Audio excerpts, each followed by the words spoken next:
আচ্ছা, পৃথিবীতে বেঁচে থাকার জন্য সবাইকে ধনী হওয়া কি জরুরি? রাসূল আকরাম সাল্লাল্লাহু আলাইহি ওয়াসাল্লামকে এক সাহাবী এসে বলছে, ইয়া রাসূলুল্লাহ, আমার জন্য একটু দোয়া করে দেন, আল্লাহ যেন আমরা ধনী বানায় দেয়। নবীজি কোনো কথাই বললেন না, মাথা নিচু করে ফেললেন। দ্বিতীয় দিন আবার এসে বললেন, আমার জন্য একটু দোয়া করেন, আমি যেন ধনী হয়ে যাই। নবীজি কোনো কথাই বললেন না। তৃতীয় দিন আবার এসে বলছে, আমার জন্য দোয়া করেন যেন আমি ধনী হই। নবীজি বললেন যে, আমার জীবনযাপনটা কি তোর ভাল লাগে না? কি ইয়া রাসূলুল্লাহ, ভালো লাগে, তারপরে আমি একটু ধনী হতে চাই, রিচ হতে চাই। আল্লাহ রাসূল দোয়া করলেন, সঙ্গে সঙ্গে দোয়া কবুল হলো। আগে ছাগলে বাচ্চা দিত, কথার কথা ধরেন 100 বকরির পাল ছিল, ওখান থেকে 70টা 80টা বাচ্চা দিত। আর এখন জোড়ায় জোড়ায় বাচ্চা দেওয়া শুরু হয়েছে, এত ধনী হয়েছে। এই সাহাবী যেখানে 5 ওয়াক্ত নামাজ আগে মসজিদে এসে আদায় করতো, এখন আর মসজিদে আসে না। তার ইন্ডাস্ট্রিয়াল এরিয়া এসে চলে গেছে, মদিনায় আর থাকে না, অনেক দূরে চলে গেছে। সাহাবীদেরকে জিজ্ঞেস করছে, কি ব্যাপার, তারা আর মসজিদে দেখি না কেন? আল্লাহ রাসূল এখন তো বড় ব্যবসায়ী, আসার সময় পায় না, খালি জুমার দিনে আসে। শেষ পর্যন্ত জাকাত যখন ফরজ হয়েছে, আল্লাহ নবী তার কাছে জাকাত নেওয়ার জন্য পাঠাইছে। সে বলছে, জাকাত কেন আমি দেব? এই সমস্ত ট্যাক্স, কর, এগুলো কি ইসলাম অনুমোদন করে? কয় রাসূল সাল্লাল্লাহু আলাইহি সাল্লাম আমাদেরকে পাঠিয়েছে। কয় না, আমি দিতে পারবো না, জাকাত অস্বীকার করেছে। সাহাবী হওয়ার পরেও বেঈমান হয়ে কবরে গেছে, বেঈমান হয়ে সাহাবী হওয়ার পরেও, এবং তাকে নিয়ে কোরআনে আয়াত নাজিল হয়েছে। তার মানে কি? কাদাল ফাকরু আই ইয়াকুনাল কুফরা, দারিদ্রতা মানুষকে কখনো কখনো কুফরের দিকে ঠেলে, সত্য। এমন দারিদ্রতা আমরা চাই না, আবার এমন ধনীও আমরা হতে চাই না যেই ধনাঢ্যতা মানুষকে আল্লাহ থেকে বিমুখ করে দেয়। এই জামানা চলতেছে, দেখবেন যখন আপনি গরিব ছিলেন, যখন আপনি শূন্য ছিলেন, 7-8 হাজার টাকা বেতনের চাকরি আপনার ছিল না, তখন আপনি নামাজ পড়তেন ঠিক মতো, আল্লাহকে ডাকতেন ঠিক মতো। আজকে লাখ লাখ টাকা আপনি কামাচ্ছেন, আল্লাহরা বেল দেন না, আল্লাহরা দাম দেন না। তো এমন দারিদ্রতাও আমরা চাই না, এমন ধনাঢ্যতাও আমরা চাই না যেই দারিদ্রতার কারণে কুফুরির পর্যন্ত চলে যায়, আর যেই ধনাঢ্যতার কারণে আপনার মানুষ আল্লাহকে ভুলে যায়। তাহলে কি করতে হবে? মা কল্লা কাফা খয়রুম মিম্মা কাসুরা ওয়া আলহা, যেটা অল্প অথচ প্রয়োজনে যথেষ্ট, এটার উপরে ক্ষান্ত থাকতে হবে। এবার আপনাকে একটা তথ্য দিই, মার্ক জুগারবার্গের চাইতেও আপনি ধনী হতে পারবেন, তারপরে এলন মাস্কের চাইতেও আপনি ধনী হতে পারবেন। একটা পলিসি আজকে আপনাদেরকে বলে দেব। আচ্ছা, এর আগে শুনে নিই যে মার্ক জুগারবার্গের চাইতে আপনি ধনী হবেন কিভাবে, তার সম্পদের পরিমাণ। হুজুর আপনি জানেন?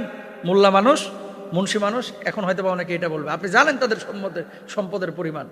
কারণ কিছু লোক আছে, বুঝছেন, হুজুররা যাই বলুক না কেন, মনে করে হুজুররা তো এগুলো সম্পর্কে কি পড়াশোনা আছে, জানাশোনা আছে। একটা কথা বলি, আমার কথা না, রাসূল সাল্লাল্লাহু আলাইহি ওয়াসাল্লাম নিজের কথা। হাদিসটা পরে বলতেছি, আগে সম্পদের পরিমাণটা জেনে নিই। মার্ক জুগারবার্গের সম্পদের পরিমাণ হচ্ছে $170 বিলিয়ন। আচ্ছা, তারপরে জেফ বেজোসের $194 বিলিয়ন। তারপরে হচ্ছে ইলন মাস্কের হচ্ছে $210 বিলিয়ন। তারপরে এই যে বার্নার্ড আর্নল্ড এবং তার ফ্যামিলির আপনার সম্পদের পরিমাণ হচ্ছে $231 বিলিয়ন। আর রাসূল সাল্লাল্লাহু আলাইহি সাল্লাম কি বলছে দেখেন, আল্লাহ রাসূল সাল্লাল্লাহু আলাইহি সাল্লাম বলছেন, কেউ যদি ফজরের আগে 2 রাকাত সুন্নাহ নামাজ আদায় করে, দুনিয়াতে এবং আসমানের ওপরে, মানে আসমানের নিচে এবং দুনিয়ার মধ্যে যা কিছু আছে, আল্লাহ তাআলা তার চাইতেও বেশি উত্তম সওয়াবের আল্লাহ তাআলা ব্যবস্থা করে দেবেন। মানে পৃথিবীতে এদের যে সম্পদগুলো, এই সম্পদের চাইতে বেশি সম্পদের সওয়াব আল্লাহ সুবহানাহু ওয়া তাআলা আপনার আমলনামায় দিয়ে দেবে। সুবহানাল্লাহ। এখন জুলিয়ান অ্যাসাঞ্জ বলেন, মার্ক জুগারবার্গ বলেন, মুকেশ আম্বানির কথা বলেন, আপনি এলন মাস্কের কথা বলেন, এদের সম্পদগুলো কিন্তু সারা জীবন থাকবে না। এই জন্য দেখবেন প্রতি বছর কিন্তু একবার এলন মাস্ক হয় সেরা ধনী, আরেকবার মনে করেন ওই বিল গেটস হয় সেরা ধনী, আরেকবার আরেকজন হয় সেরা ধনী। সম্পদ এটা কিন্তু আজ আছে কাল নাই, সকালবেলার ধনী রে তুই ফকির সন্ধ্যাবেলায়। সম্পদ কিন্তু পরিবর্তন হবে, অবশ্যই পরিবর্তন হবে। কিন্তু আল্লাহ রাসূল সাল্লাল্লাহু আলাইহি ওয়াসাল্লামের যে হাদিস, তুমি যদি নিজেকে পৃথিবীর সবচাইতে ধনী বানাতে চাও, তাহলে ফজরের 2 রাকাত সুন্নাহ তুমি ছাড়ো না। তো বলবেন যে হুজুর, এই 2 রাকাত সুন্নাহ পড়লে কি বান্ডেল বান্ডেল ডলার আমার কাছে আসবে? আরে বোকা মানুষ, ডলার দিয়ে সব সময় ধনী হওয়া যায় না। আল গিনা গিনান নফস, আন্তরিকভাবে যখন আপনি ধনী। আচ্ছা মানলাম, মুকেশ আম্বানির ছেলের অবস্থা দেখেছেন? কথা বুঝছেন?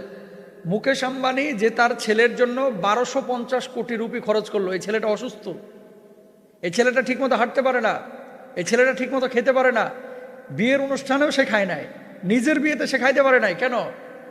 ডাক্তার তাকে কিছু মানে আপনার এই লিস্ট দিয়ে দিয়েছে যে এই খাবারের বাইরে তুমি যেতে পারবে না, আর সে কন্টিনিউ ডায়েট করে। চান্দিতে চুল নাই, টাকা দিয়েই যদি পৃথিবীর সব সুখ কিনা যাইতো, মুকেশ আম্বানির টাকা কিন্তু আপনার আমার চাইতে কম নাই। ওর বাপ ওর ছেলের এই টাকলা মাথাটাকে এখনই ঢেকে ফেলাইতো। ছেলেটা যে এরকম মোটা হয়ে গেছে, ছেলেটাকে এখনই সুস্থ করে ফেলাইতো। তার মানে কি, পৃথিবীতে ওই মানুষটাই সবচেয়ে বেশি ধনী যে মানুষটা সুস্থ।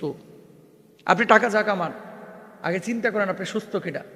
আপনি মুকেশ আম্বানির ছেলে হতে পারেন, আপনি মুকেশ আম্বানির নাতি হতে পারেন, সুস্থ যদি না থাকেন, আল্লাহর নামে শপথ করে বলছে ভাই, দুনিয়াতে টাকাগুলো আপনার কাছে বিষণ্ণ মনে হবে। সে ফর এক্সাম্পল আপনাদেরকে একটা উদাহরণ দিই। আপনি 104 ডিগ্রি জ্বরে আক্রান্ত, শুয়ে আছেন কাঁথা কম্বল মোড়া দিয়ে।